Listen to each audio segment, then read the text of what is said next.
Hi everyone. So I really didn't expect to be making a video on this so soon and talking about this situation because the trial was happening recently and I thought it would go on for longer than it did. But it wrapped up this morning and a verdict was reached. Kind of the verdict I think that we all expected.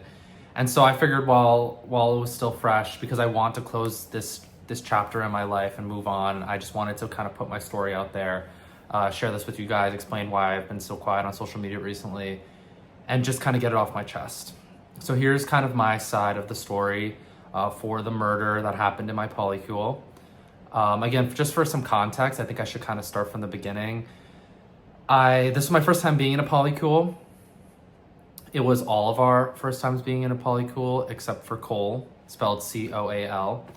And Cole introduced, at the time, I was dating Onyx, and Sammy and Marshall were dating, and we were all in open relationships, and we met at an art gallery hosted by Cole, and Cole kind of introduced all of us, and me and Onyx had never really considered a Polycule. Again, we were in an open relationship, we had been for years, but a Polycule was never something that we had really explored. And Cole had been in Polycules before, and Sammy and Marshall later, in our discussions, we discovered also had never been in a Polycule. But I think Cole kind of wanted us, and were encouraging all of us to kind of explore the possibility. And so that was part of what this gallery kind of event was, to bring. Cole was very interested in bringing us all together, to maybe down the line think about a Polycule situation. Lo and behold, in a couple years, it ended up happening, and we didn't expect it to happen so fast, but after 3 years we decided that this was the best structure for us to live in. And again, we had by that point we were already in open relationships, but we had spent a lot of time with each other, and the respective couples. And especially with Cole's kind of guidance, having been in a Polycule before, we decided to all move in together and form a Polycule. And there were some bumps in the road, I'm not going to lie, at first. Some, or maybe more so, considerations that we were worried about, which is Kai had 3 cats and Marshall had a small child. But these were things that we weren't too concerned about. We thought, we could live very happily together and give the Polycule thing a shot. And everything was going great for the first couple of months. Everything was perfect. So this would have started about 2 years ago. First couple of months, great, amazing. We couldn't be happier. And then maybe about the end of last year, that's when things started to get really bad. And it was more so small things that started to accumulate, like the dishes not being washed. Sammy refused to do the laundry ever. She never washed her clothes ever. And that started to really bother Onyx, who has a sensitivity. And there were other issues, like we were all expected to change Marshall's child's diapers and feed him and look at him, and that was just the responsibility that we didn't feel like we should be taking on. Even though we all live in a Polycule, we had never agreed to co-parent. We were just cohabitating, and that was out of the bounds of the relationship and what we had agreed on. So these kind of things just kept building up, and in particular, there was a lot of tension between Cole, Onyx, and Sammy. Me and Marshall tended to kind of stay out of a lot of this.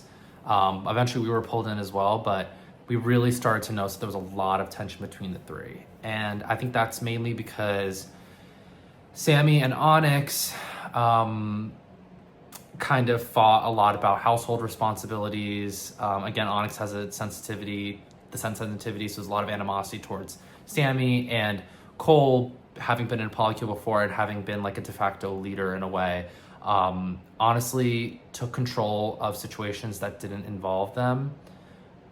I understand that they were only trying to help and contribute to the health of Polycule, but it honestly just resulted in more tension. These all came to a head when Onyx told Sammy that she wanted Sammy to leave the Polycule. And that wasn't something that we had ever discussed. It wasn't like me, Onyx, Marshall, and Cole had our own private discussion to remove Sammy. Onyx just took it upon themselves and just said she wanted Sammy to leave. And that was really upsetting for Sammy, obviously. We didn't expect Sammy to lash out the way that she did, which was take Onyx's work computer and completely destroy it. And essentially, Sammy took Cole's work computer and pushed it down into the storm drain in front of our brownstone, which is really, really upsetting. And we tried to call 311 and try to have them remove it from the storm drain, but they couldn't get down there. They said that it wasn't a significant enough issue for them to send people out there. And we tried to get it out ourselves and we couldn't. So it essentially, Onyx was left without a laptop, a work laptop, which is really just awful and it's definitely a form of class war, because Sammy comes from family wealth, and Onyx is not. So that was really upsetting. And we didn't really expect things to get any worse than that. We thought that they had come to a head. Sammy had apologized to Onyx, did not refuse to buy her another laptop.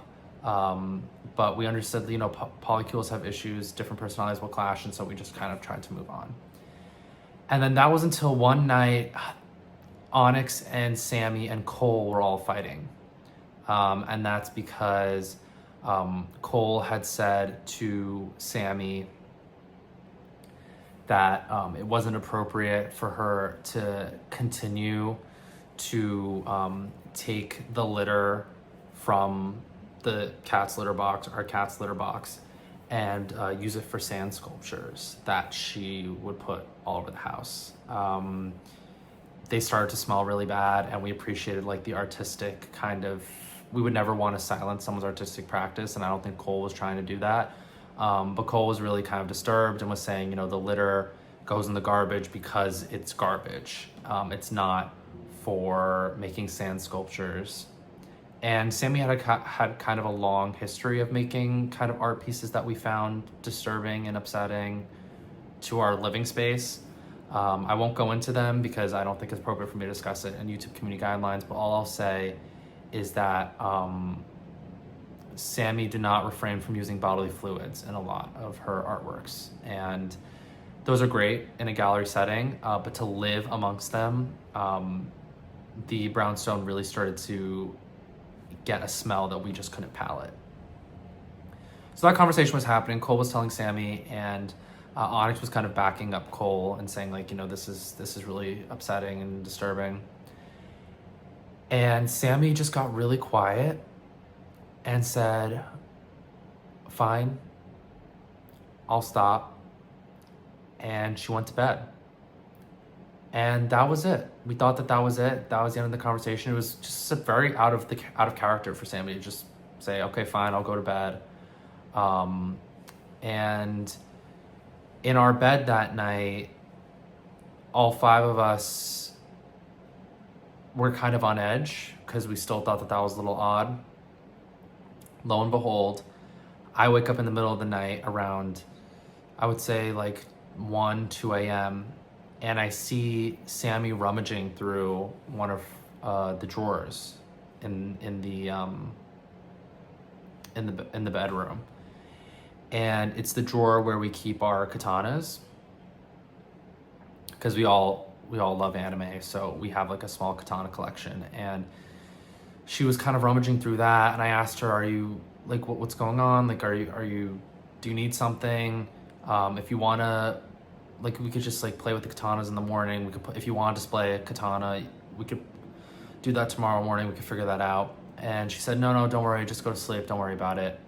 And so I went back to sleep, and then I woke up around, I want to say 4. The police tell me it happened around 4. maybe around 5 a.m. and I wake up to screaming.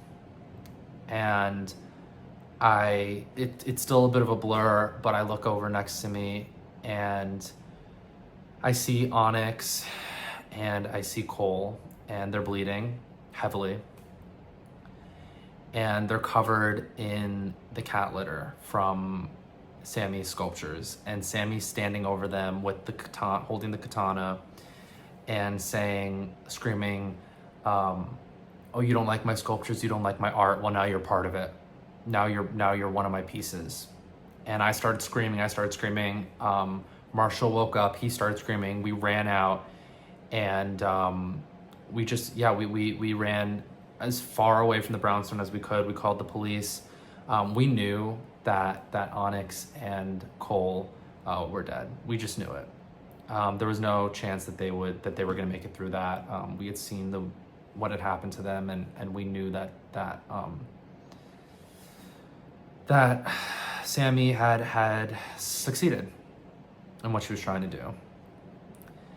And I should have known.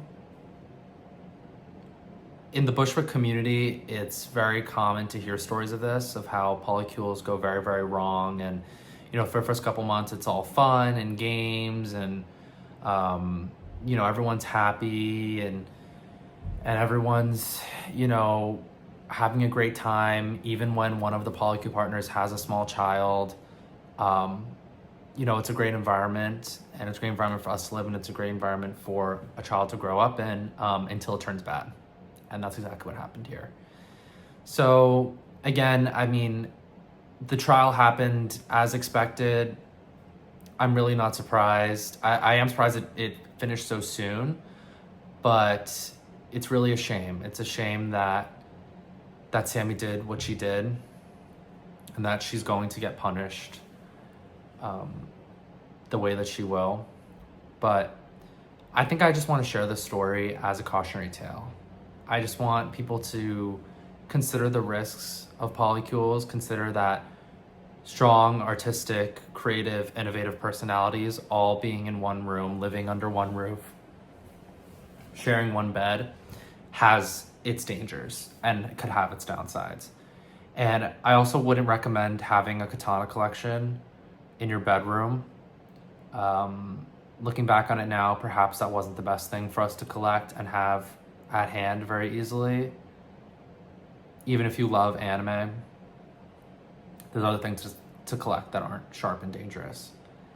But yeah, again, I would just say think long and hard before starting a polycule. And if you do, just know that there might be consequences that you could have never expected, and you might wake up in the middle of the night one day and one of your partners has turned two of your other partners into an art project. And I think that's one of the defining kind of experiences and images that will stick with me as I leave Bushwick and move to Park Slope. And I don't think I could ever see myself living in Bushwick again or being in a polycule. And quite frankly, I don't know where I'll find joy in my life now that I've lost